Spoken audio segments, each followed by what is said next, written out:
नमस्कार।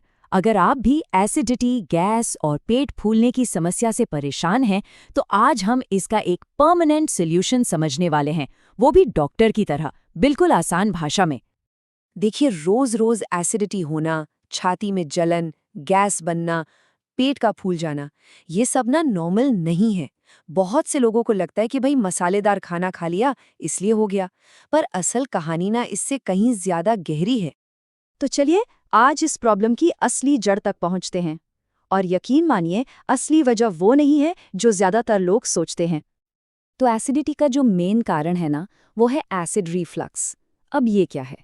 आसान भाषा में समझें तो जब पेट का एसिड किसी भी वजह से वापस ऊपर खाने की नली में आने लगता है, तो छाती में जलन होती है। ये एक तरह की मैकेनिकल प्रॉब्लम है। और पता है, 4 चीजें ऐसी हैं जो इस आग में घी का काम करती हैं। 1. देर रात को खाना। 2. जरूरत से ज्यादा खा लेना। 3. लगातार टेंशन में रहना। और चौथा, और ये सबसे हैरान करने वाला है, पेट में एसिड का कम होना। हाँ, बिल्कुल सही सुना, लो स्टमक एसिड। अब ये बात थोड़ी अजीब लगती है ना? हमें तो यही लगता है कि भाई एसिड ज्यादा हो गया है, तभी तो जलन हो रही है। पर साइंस कुछ और ही कहानी बताती है।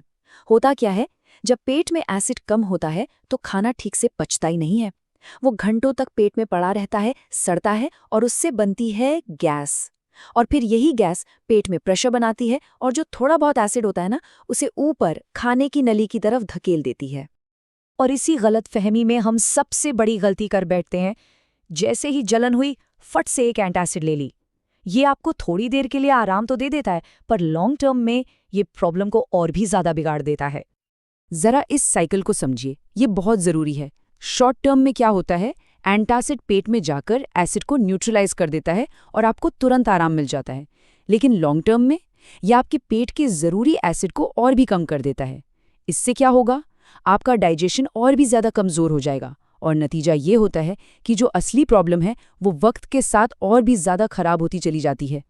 तो असली बात ये है, परमानेंट इलाज एसिड को दबाने में नहीं है, बल्कि उसे बैलेंस करने में है। हमें अपने शरीर के सिस्टम से लड़ना नहीं है, बल्कि उसके साथ मिलकर काम करना है। अच्छा, तो अब बात करते हैं सॉल्यूशन की। यहाँ मैं आपको 5 ऐसे स्टेप्स बताने वाला हूँ जो साइंटिफिकली प्रूवन हैं और आपको लंबे समय तक आराम दे सकते हैं। तो ये रहे वो 5 कदम। पहला, खाना जल्दी खाइए। कोशिश कीजिए कि डिनर 7:30 बजे तक हो जाए। दूसरा, पोर्शन कंट्रोल, मतलब पेट को सिर्फ 70% ही भरना है, ठूस ठूस कर नहीं। तीसरा, अपने स्टमक एसिड को नेचुरली ठीक करें। इस पर हम आगे डिटेल में बात करेंगे। चौथा, डाइजेशन को इम्प्रूव करें। खाने के बाद थोड़ी देर टहलना एक बहुत अच्छी आदत है। और पांचवां, रात के समय कुछ ट्रिगर फूड से दूर रहें। और हाँ, अगर ये एक्शन प्लान आपको काम का और इंटरेस्टिंग लग रहा है, तो एक छोटा सा काम कीजिए, लाइक बटन को जरूर दबाइए। चलिए अब तीसरे स्टेप पर वापस आते हैं। पेट के एसिड को नेचुरली कैसे ठीक करें? बहुत सिंपल है। सुबह उठकर 1 गिलास गुनगुना पानी, खाने से पहले 1 चम्मच जीरा या सौंफ पानी के साथ। और हाँ, अगर आपको अल्सर की कोई प्रॉब्लम नहीं है, तो नींबू पानी भी एक बेहतरीन ऑप्शन है। अब आते हैं 5वें स्टेप पर कि रात में क्या नहीं खाना चाहिए।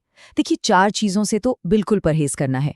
चाय या कॉफ़ी, कोई भी तला हुआ खाना, टमाटर और बहुत ज़्यादा मिर्च मसाले वाली ग्रेवी। ये चीज़ें रात में एसिड रिफ्लक्स को ट्रिगर करती ही करती हैं। देखिए, सिर्फ लाइफस्टाइल बदलना काफ़ी नहीं है, आपका खानपान भी उतना ही ज़रूरी है। अगर पेट में रोज़ जलन हो रही है ना, तो इसका सीधा मतलब है कि आपका गट यानी आपकी आंतें परेशान हैं। तो हमें ऐसा खाना खाना होगा जो उन्हें आराम दे, उन्हें शांत करे। तो यहाँ एक सिंपल सी लिस्ट है, क्या खाएं और किससे बचें। पेट को आराम देने के लिए सुबह केला, दोपहर में दही या कोई प्रोबायोटिक, नारियल पानी, ओट्स और हल्की फुल्की मूंग दाल की खिचड़ी बेस्ट है।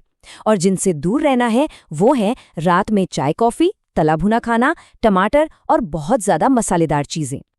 अच्छा, और अगर आपकी मेन प्रॉब्लम गैस और ब्लोटिंग है, तो उसके लिए भी एक बहुत ही असरदार घरेलू उपाय है। गर्म पानी के साथ थोड़ी सी अजवाइन ले लीजिए या फिर रात को सोने से पहले 1 कप सौंफ की चाय। यकीन मानिए, इससे बहुत आराम मिलता है। चलिए, अब एक बहुत ही ज़रूरी बात करते हैं। हमें ये भी पता होना चाहिए कि डॉक्टर के पास कब जाना है। कुछ ऐसे वार्निंग साइन हैं जिन्हें कभी भी इग्नोर नहीं करना चाहिए। अगर आपको इन 3 में से कोई भी चीज़ हो रही है तो तुरंत डॉक्टर से मिलें। पहला, अगर एसिडिटी रोज़ की बात हो गई है। दूसरा, अगर खाना खाने के बाद छाती में बहुत तेज़ जलन होती है। और तीसरा, अगर आपको ब्लैक स्टूल आ रहे हैं या उल्टी हो रही है। ये जो लक्षण है ना, ये GERD या अल्सर जैसी सीरियस कंडीशन के संकेत भी हो सकते हैं। इसलिए जल्दी से जल्दी चेकअप करवाना बहुत ज़रूरी है ताकि सही कारण पता चले और सही इलाज टाइम पर शुरू हो सके। तो आखिर में बस ये एक सवाल खुद से पूछिए, आपकी जो रोज़ की आदतें हैं वो इस आग को बढ़ा रही हैं या इसे बुझाने का काम कर रही हैं? याद रखिए, सही बदलाव करके आप इस प्रॉब्लम को बिना दवाइयों के हमेशा के लिए कंट्रोल कर सकते हैं।